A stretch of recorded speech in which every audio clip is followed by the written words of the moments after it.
मेरे दोस्तों, आपका स्वागत है आपके अपने YouTube चैनल प्रथम अकादमी परिवार में। मैं हूं सूरज कुमार।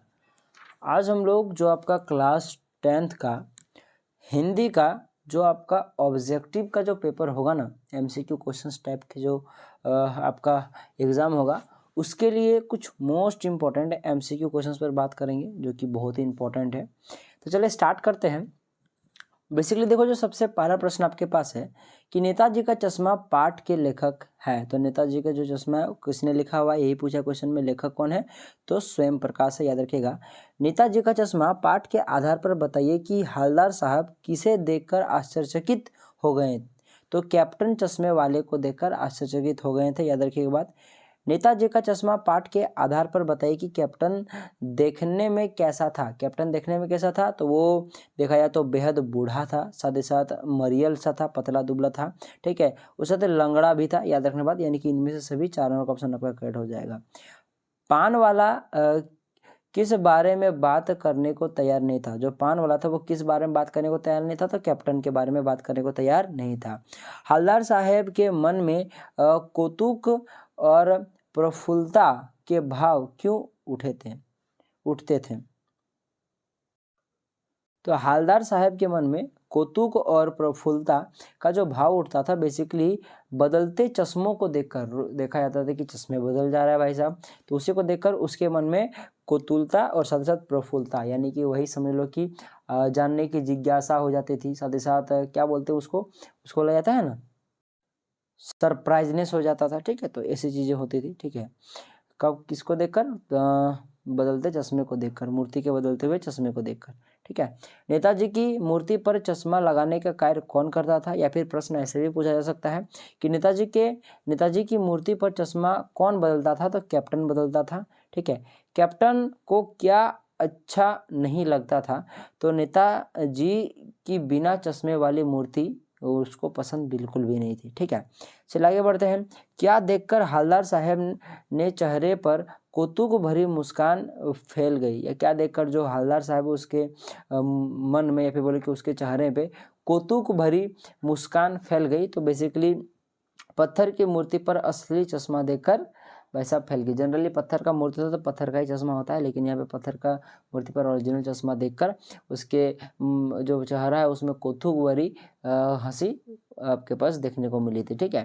कैप्टन के प्रति पान वाले के मन में कैसी भावना थी? तो कैप्टन के प्रति पान वाले के मन में देखा जाए तो उपेक्षा थी, याद रखना मेरी बात, ठीक है।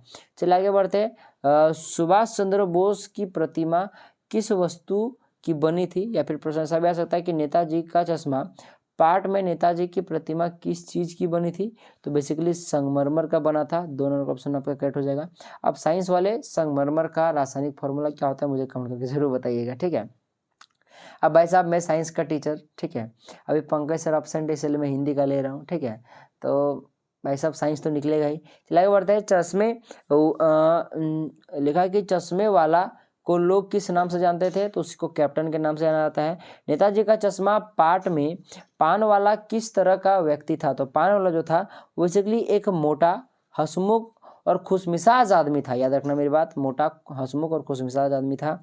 हवलदार साहब क्यों कस्बे से गुजरते थे? क्योंकि भाई साहब कंपनी के काम के सिलसिले में उनका आना जाना लगा हुआ रहता था, इसी कारण से वहीं से वो गुजरते थे, वही रास्ता उनका पड़ता था। चलिए आगे बढ़ते हैं। कितने साल तक हवलदार साहब काम के सिलसिले में उस कस्बे से गुजरते थे? तो लगभग 2 सालों तक। नेताजी का चश्मा पाठ में पान वाला उदास क्यों हो गया? क्योंकि भाई साहब कैप्टन की मृत्यु हो गई थी, इसीलिए पान वाला उदास हो गया था। चलिए आगे बढ़ते हैं नेक्स्ट प्रश्न की ओर। बाल गोविंद भगत पाठ के लेखक है? तो भाई साहब राम वृक्ष बैनीपुरी, ठीक है, याद रखना मेरी बात। चलिए आगे बोलते हैं। बाल गोविंद भगत कौन थे? तो बेसिकली एक साधु, याद रखना मेरी बात। भगत के संगीत के जादू का प्रभाव किस किस पर पड़ता है? तो बेसिकली किसानों पर पड़ता है, आसपास खेलते बच्चों पर भी पड़ता है, ठीक है, मेड़ पर खड़ी औरतों पर भी पड़ता है, यानी कि इनमें से भी सही हो जाएगा। बाल गोविंद भगत अपने बेटे से अधिक प्यार इसलिए करते थे क्योंकि वह सुस्त और कम बुद्धि वाला था, इसी कारण से उससे प्यार करते थे, ठीक है। तो ये चीज़ों को याद रख सकते हो आप लोग।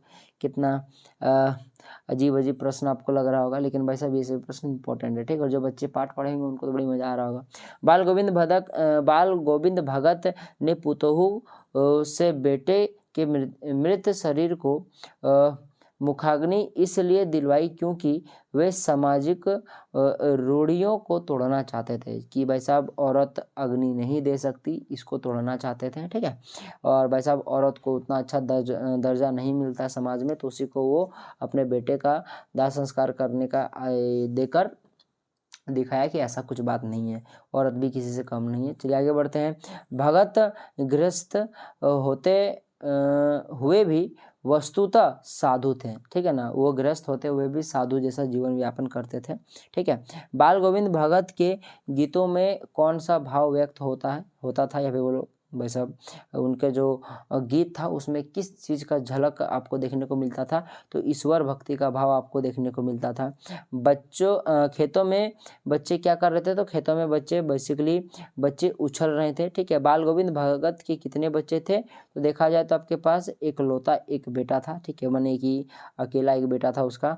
पुतोहू के भाई को भगत जी ने क्या आदेश दिया, तो भगत जी ने देखा जाए तो पुतोहू की दूसरी शादी कराने का आदेश दिया था, याद रखना मेरी बात।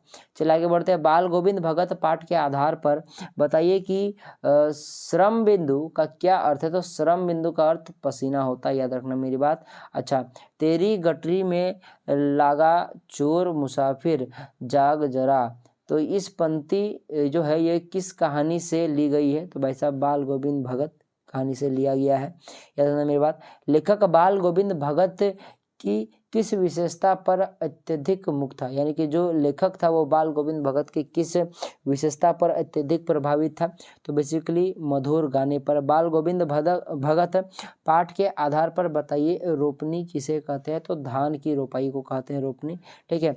बाल गोविंद भगत का कद कैसा था, तो बेसिकली वो एक मंझले कद का आदमी था, ना ही लंबा ना ही छोटा, ठीक है।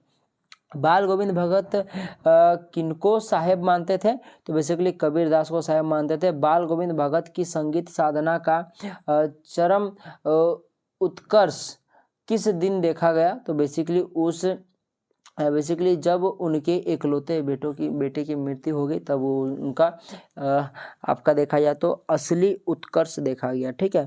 तो चीज़ों की याद रखिएगा मेरी बात।